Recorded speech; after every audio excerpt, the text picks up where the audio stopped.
Hi guys, and welcome to the world of Beth. Today we're going to be doing another ESL tips and tricks video, and today we're going to be looking at the B1 or PET ESOL exam from Cambridge English. The PET is the preliminary English test and it's the intermediate level of English fluency. Today we're going to be looking at what scares most people about the B1 speaking exam, and that is the dreaded part 3, describing a photograph. This can be very stressful for people who are learning because there's no support. It's just you and a picture and 1 minute to talk, and that 1 minute can feel like an eternity. So today I'm going to put up a picture and I'm going to show you a roadmap for describing a picture that will make sure that you're ticking all the boxes for what the examiners are looking for. And as long as you follow this roadmap, you're going to be able to speak for a minute really easily, and you're going to be using some really good grammar structures, some upper level B1 grammar structures, so the examiners will be really pleased with what you have to say. Now, before we start, I'm going to give you some don'ts. Many places, many academies that you go to will tell you to describe the picture by saying, I can see this, or there is a this, or that. Don't do that. I have 7- and 8-year-old students who do that. You're doing a B1 exam. That's an intermediate level exam. The present simple is great, but if you're only using the present simple, you're only going to get an A2 score. What we're really looking for when you're doing your speaking part 3 is modals, relative clauses, and a lot of different adjectives. So, now we have the don'ts out of the way, let's get the do's. So, if I've been able to edit this correctly, you should now see a picture appearing here. So, this is a typical photograph that you would get in a PET speaking exam. So, here you can see a group of people. There are lots of different things you can talk about in this photograph, and it can be very overwhelming knowing which to go first. So, we're going to follow a very simple roadmap. Number 1, who is in the picture? Number 2, where are they? Number 3, what are they doing? And number 4, what do they look like, or how do they feel? So let's start with number 1. Who are they? Who's in the picture? Now, we don't want you to describe every single person in the picture, but it's good for you to speculate about who these people are.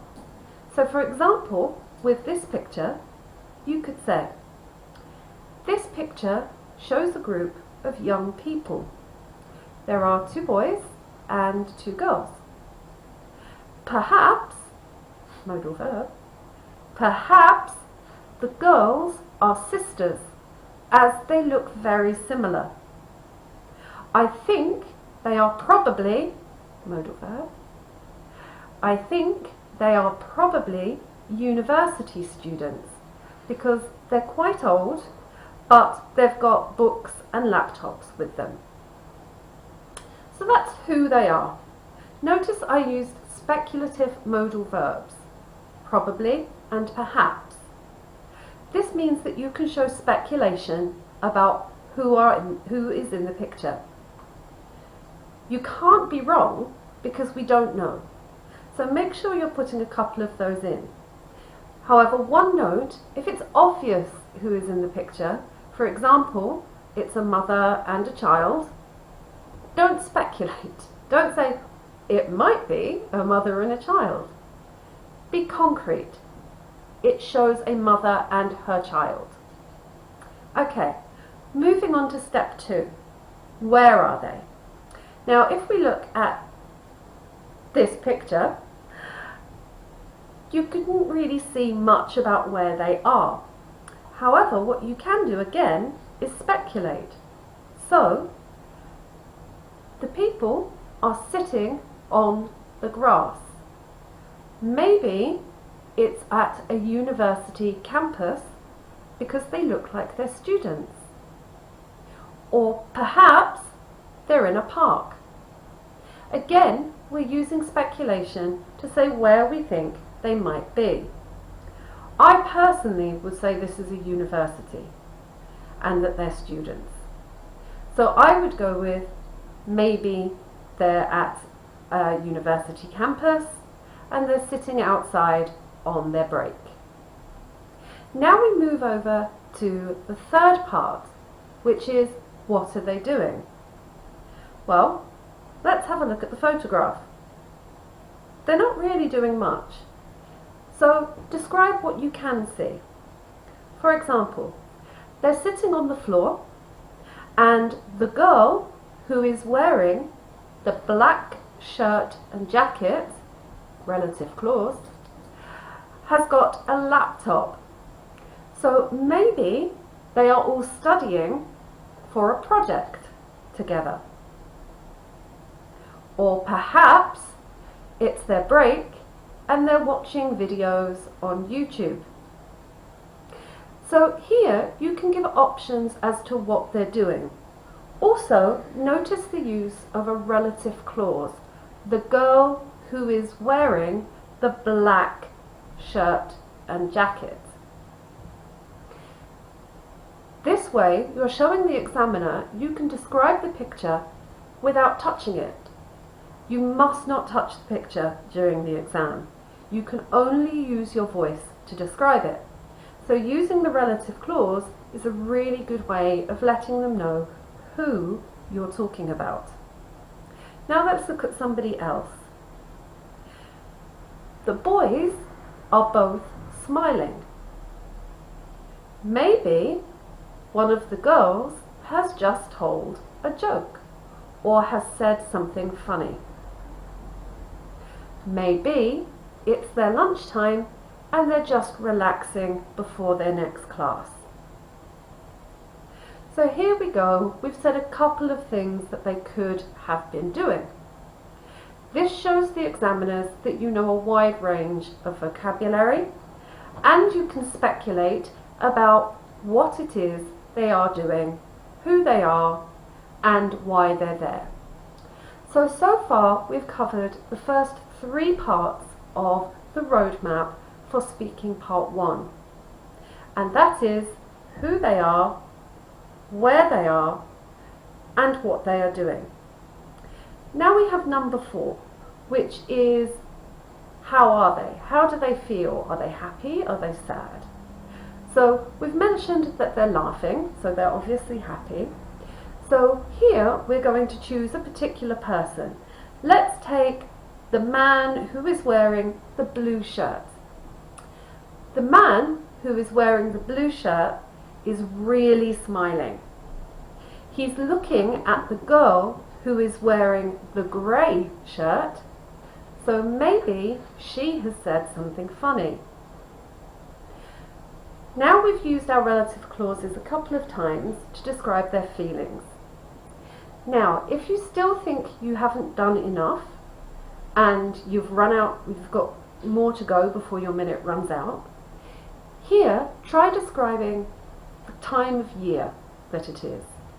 So look at the picture, look at the kind of clothes they're wearing, and look at the weather. And guess what kind of season it is. So for example, in this picture, I would say it's probably late spring or early summer, as it's very sunny, but they're not all wearing short sleeves, so it may be still a little cold.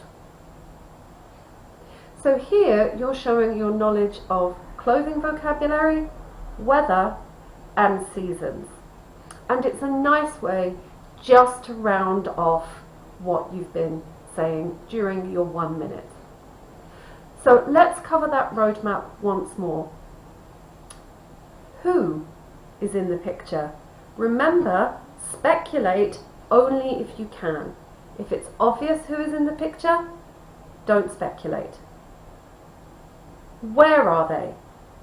Again, speculate if the place could be a certain place or a different place. If they're in a kitchen, say they're in a kitchen. Number 3, what they're doing.